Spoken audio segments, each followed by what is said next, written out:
The wind was howling through the upper ridges of the Central European Alps, but the lead archaeologist wasn't paying attention to the cold. She was sitting inside a cramped mobile field laboratory, her eyes locked on a glowing monitor. On the stainless steel table next to her rested a single, fragmented humerus bone. It had been pulled from a Neolithic settlement buried deep beneath the permafrost, dated to roughly 6,000 years ago. To anyone else, it looked like just another fossil, a remnant of an early wolf, perhaps, or a primitive hunting dog that had followed the first nomadic tribes into the high mountains. That was the normal expectation. That was what the history book said should be buried here. But as the paleogenetic sequencing finished loading on her screen, the data lines didn't match a wild wolf, nor did they look like a fragile early domestic dog. The genetic markers glowing in front of her were completely wrong for this timeline. They revealed a massive canine, built with an incredibly dense bone structure. More than that, the DNA showed specific adaptations for extreme cold weather survival and heavy weight pulling. These weren't traits that just happened by accident in the wild. This was a blueprint for a draft animal, a giant protector of the snowy passes. According to every official record and kennel club in the world, this specific genetic signature shouldn't exist here yet. The Bernese mountain dog has always been celebrated as a proud, relatively modern creation of Swiss farmers. The traditional story claims these iconic dogs were bred over the last few centuries in the canton of Bern to pull milk carts and guard alpine pastures.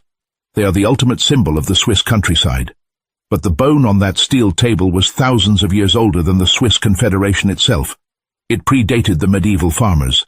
It predated the mighty Roman Empire. The DNA was telling a story that was supposed to be impossible. It pointed to a lineage of giant mountain dogs, living and working alongside humans at the very dawn of agriculture in Europe. The official origin story of the Bernese was suddenly falling apart, leaving behind a massive question about who really built this breed, and what kind of brutal, forgotten world they were actually designed to survive. If you are fascinated by the hidden truths of history and want to keep discovering the real stories buried in our past, make sure to subscribe to the channel right now, because what this ancient DNA revealed next rewrites everything we thought we knew. The screen in the cold mobile lab kept flashing data that defied all conventional logic. The genetic sequence of this ancient Bernese mountain dog ancestor wasn't just a biological anomaly. It was a map to a forgotten world. Understanding the deep, hidden genetics of breeds like the Bernese completely changes how we see their behavior, their strength, and their loyalty today. If you want to dive deeper into these behavioral secrets and discover more advanced methods and knowledge about working dogs, everything is gathered in the complete material. You can find the link right down in the description and in the first pinned comment. Keep watching, because the next layer of this DNA uncovers a journey of survival that will change the way you look at every dog walking beside us. The paleogeneticist leaned closer to the monitor, her breath lightly fogging the cold glass. She began to cross-reference the genome with the global paleogenetic database, fully expecting the software to eventually find a match with a known alpine wolf population. Instead, the algorithm began drawing lines across a digital map of Europe, tracing a biological path backward through time. The origin point didn't glow over the green valleys of medieval Switzerland. It stretched far to the east, reaching back to the rocky terrain of Neolithic Anatolia. Thousands of years ago, long before borders or modern agriculture existed, the first great wave of early farmers began their grueling migration into uncharted Europe. They carried seeds, livestock, and a desperate hope for fertile land. And walking beside them, according to the genetic markers lighting up the laboratory screen, were the heavy-footed ancestors of the Bernese mountain dog. The data staring back at the researcher was undeniably specific. As she isolated the genes responsible for physical development, an intimidating picture emerged. These early agricultural dogs weren't the polished show dogs we recognize today. They were raw working machines built for endurance. The ancient DNA showed clear evidence of accelerated bone density evolution, concentrated in the shoulders and broad chest. This was the unmistakable biological signature of an animal forced to pull heavy loads over unforgiving distances. But what fascinated her the most were the thermoregulatory genes. The markers indicated a rapid adaptation to severe temperatures, resulting in a thick, impenetrable double coat. This breakthrough shattered the traditional narrative. For centuries, The world believed the resourceful Swiss farmers of the canton of Bern had carefully bred the Bernese mountain dog to be the perfect draft animal, selecting traits over generations to create a cold-weather companion. The fractured bone resting on the stainless steel table proved the medieval breeders didn't create these traits at all. They merely inherited them. Nature, ice, and altitude had done the brutal work of breeding millennia earlier. As those first Anatolian farmers pushed higher into the hostile environment of the Alps, the weak dogs simply did not survive the winters. The steep inclines and deep snow demanded massive lung capacity, relentless endurance, and a calm temperament to manage herds without triggering panic on dangerous cliffs. It was a brutal natural crucible. The mountains acted as the ultimate judge, carving out a specialized canine perfectly adapted to thrive where others froze. The researcher sat back in the dim light of the trailer, listening to the bitter wind battering the thin metal walls. She realized she was not just looking at the origin of a beloved breed. She was looking at a profound biological diary of human survival. The fragile human beings who braved the ancient Alps didn't conquer the mountains alone. They only survived the grueling labor because these massive dogs threw their weight against wooden harnesses, pulling heavy timber and standing guard in the dead of the freezing night. The bond between them wasn't just about companionship, it was an absolute necessity for life. But this astonishing Neolithic revelation was only the first piece of an incredibly complex puzzle. The genetic timeline scrolling on her screen showed that this rugged population of mountain dogs didn't just stay isolated in the high peaks. As the ice gave way to the Iron Age, the high passes of the Alps stopped being a quiet refuge. They quickly became a chaotic crossroads for new civilizations. The heavy bloodline of the Bernese was about to collide with some of the most formidable cultures in history. The digital map shifted again, highlighting ancient trade routes winding through the valleys, whispering of a turbulent time when the mountains were fiercely ruled by the Celts. The quiet hum of the mobile lab servers felt entirely disconnected from the violent, turbulent history decoding on the monitors. The archaeologist adjusted her glasses, bringing up a secondary genetic sequence isolated from the same ancient bone. The timeline on her screen shifted forward, leaving the freezing isolation of the Neolithic era and entering the bloody, bustling chaos of the Iron Age. The Alps were no longer a frozen barrier at the edge of the world. By the time the Celtic tribes dominated Central Europe, these jagged peaks had transformed into the most vital and the most dangerous trade network on the continent. And the genetic code of the mountain dog was shifting right alongside human ambition. The data revealed a sudden and dramatic influx of new genetic material intertwining with the heavy, cold-adapted bloodline of the original draft dogs. The researcher watched the graph spike with markers associated with high cognitive function, spatial awareness, and acute guarding instincts. This was a massive evolutionary leap. The ancient dogs were not just getting bigger, their minds were becoming incredibly complex. To understand why, she had to look at the people who were now guiding their breeding, whether they knew it or not. The Celts were not just fierce warriors, they were master agriculturalists and incredibly wealthy traders. They moved massive herds of cattle and caravans of precious salt and iron across narrow, terrifying mountain passes. Driving wealth through the treacherous alpine valleys meant facing constant threats. There were desperate bandits hiding in the tree line, wolves stalking the herds in the whiteout blizzards, and the ever-present danger of a misstep, sending a wagon plummeting into a ravine. A mindless beast of burden was no longer enough. The Celts needed an animal that possessed the raw, bone-crushing pulling power of the ancient mountain dogs, combined with the sharp, calculating intelligence of a dedicated guardian. The DNA proved that a natural, ruthless selection occurred during these long, dark journeys. The dogs that survived to pass on their genes were the ones smart enough to read the terrain, calm enough to keep a herd from panicking on a cliff edge, and fierce enough to stand their ground against a pack of starving predators. This genetic cocktail of immense physical power and profound emotional intelligence is the exact foundation of the balanced, loyal temperament that makes the Bernese mountain dog so beloved today. It is a psychological profile forged in the terror and triumph of Iron Age survival. If unraveling the hidden history behind canine behavior changes the way you look at your own dog, you will want to dive even deeper. Our complete material expands far beyond this single breed, showing you how to decode your dog's ancestral instincts, how to apply ancient canine psychology to modern behavioral training, and how to build a profound bond based on thousands of years of shared survival genetics. You can find the link to the full guide in the description below and in the very first pinned comment, because understanding where they came from is the only way to truly understand who they are today. The archaeologist leaned back, rubbing her tired eyes. The romanticized image of the Swiss farmer selectively breeding a gentle giant in a peaceful green meadow was now completely gone from her mind. The Bernese was a survivor of the ancient highways, a veteran of Celtic trade. But as she let the sequencing program run its final predictive models, a new, massive genetic shadow began to eclipse the Celtic data. The DNA was showing signs of another violent collision, an integration of foreign blood that was heavy, militaristic, and entirely unnatural to the high mountains. The tribal era of the Alps was ending. Down in the southern valleys, the earth was beginning to shake with the march of the Roman legions, and they were bringing their own terrifying guardians with them.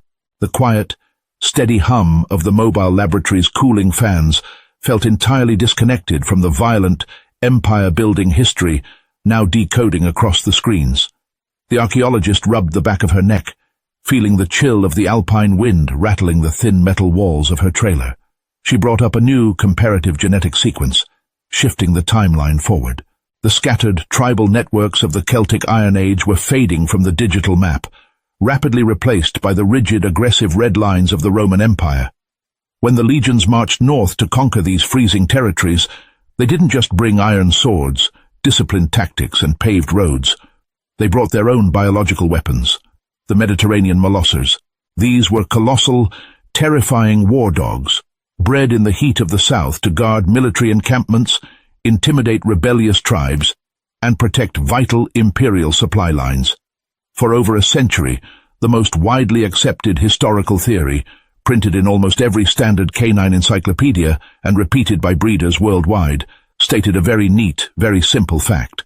The story claimed that these fearsome Roman mastiffs crossed the Alps, interbred with the smaller local Swiss dogs, and directly created the massive, heavy-boned structure of the Bernese mountain dog.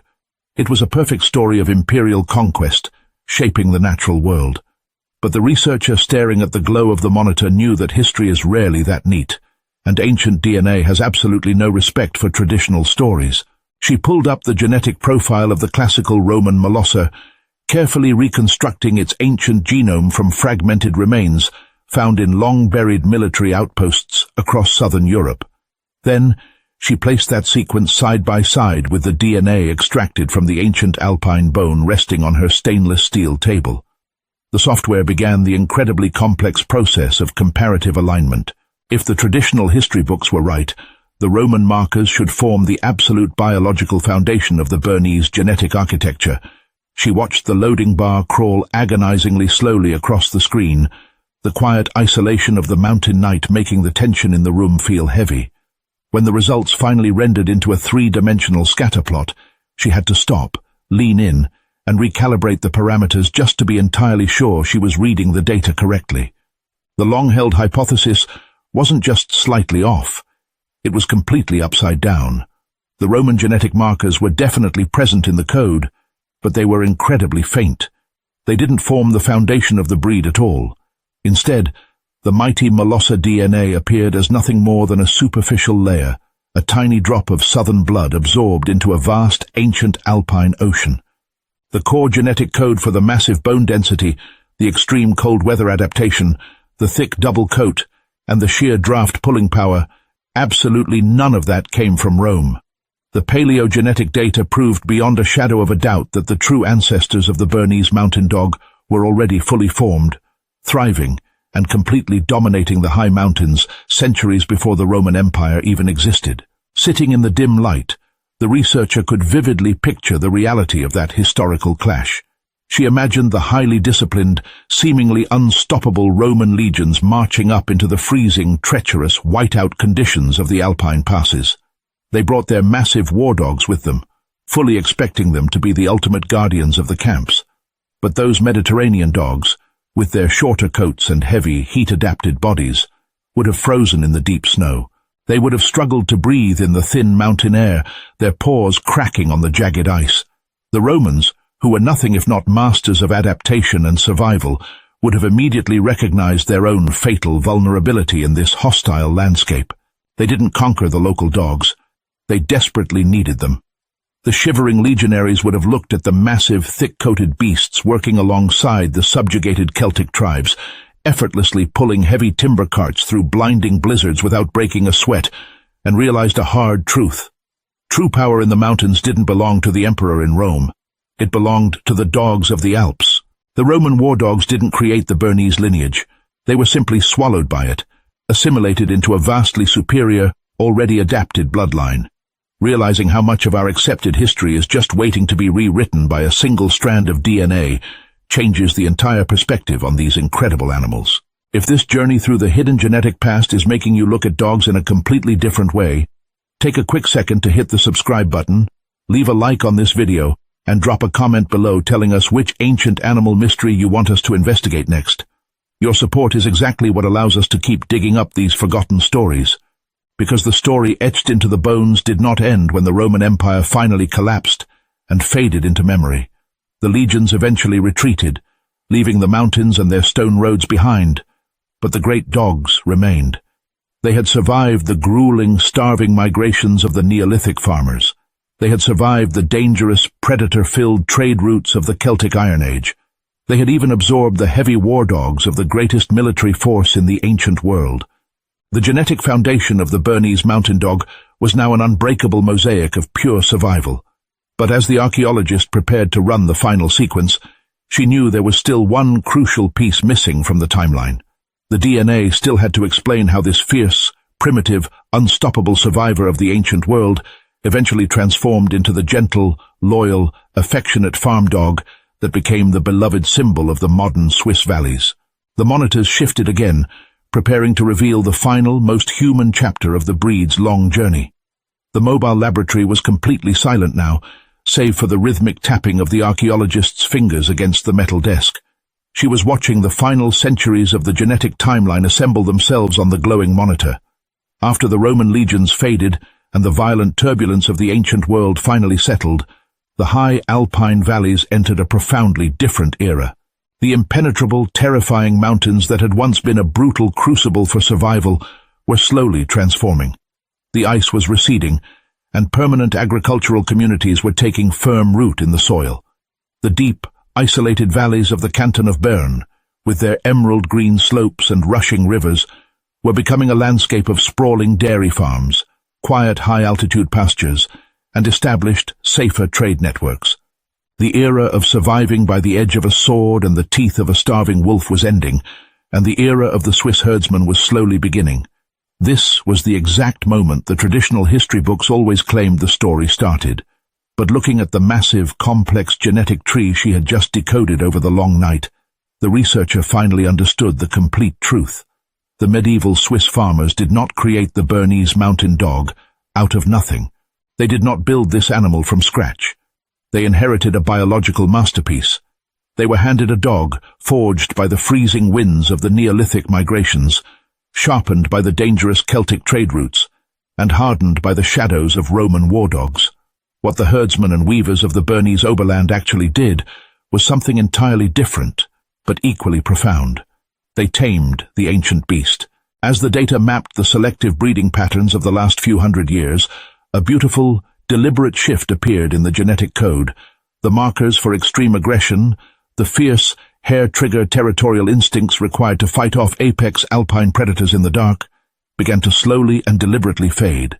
The farmers of Bern needed a draft animal that possessed the raw power to pull a heavy wooden cart full of milk and cheese down steep, rocky paths to the market. Yes, but they also needed an animal that could sleep safely beside a child's cradle at night. They needed a vigilant protector that would gently guide a fragile herd of cattle without tearing them apart in a prey-driven panic. Through generations of careful, patient, and deeply intentional selection, the people of the Swiss valleys took the indestructible frame of a prehistoric mountain survivor and filled it with profound gentleness. They crafted the soulful, deeply loyal, and steady temperament that defines the beloved breed today. They refined the striking tricolor coat, transforming a rugged, primitive mountain beast into a stunning, unmistakable icon of the rural Alps, with its jet-black fur, bright rust markings, and cross of pure white upon its chest. The archaeologist smiled, looking at the fragmented, fossilized bone resting on her table one last time.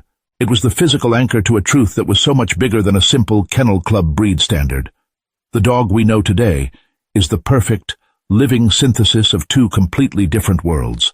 Its massive bones, broad chest, and limitless pulling strength are the silent biological echoes of our ancestors fighting to survive the harsh dawn of European civilization. Its gentle, affectionate heart and calm eyes are the reflection of the peaceful farmers who finally gave this eternal wanderer a safe home in the valleys. To look at a Bernese mountain dog resting quietly on a wooden porch today is not just to look at a pet. It is to look at a living, breathing archive of human endurance. Every single time one of these gentle giants leans its heavy weight against your leg, seeking nothing more than comfort and connection, it is a quiet continuation of a desperate pact made in the freezing snow thousands of years ago. We kept them warm by the fire, and in return, they carried the literal weight of our civilization on their heavy shoulders across the top of the world. It is a profound realization that entirely rewrites the way we must understand our oldest companions. If this deep dive into the hidden genetic history of the mountains has fundamentally changed the way you look at the dogs walking beside us, please make sure to subscribe to the channel and share this video with anyone who loves uncovering the real, hidden stories of our world. Your continued support is exactly what allows us to keep pushing the boundaries of history to bring these forgotten truths back to light. The bitter wind outside the trailer finally began to die down as dawn approached, leaving behind the vast, profound silence of the high mountains. The researcher slowly closed her laptop, letting the screen go dark and plunging the small room into shadows. The ancient DNA had finished telling its story. The charming myth of the simple, newly created Swiss farm dog was gone forever, replaced by a reality that was infinitely more beautiful and fiercely earned. It is a magnificent legacy written in ice, iron, and blood, surviving quietly in the beating heart of a gentle giant.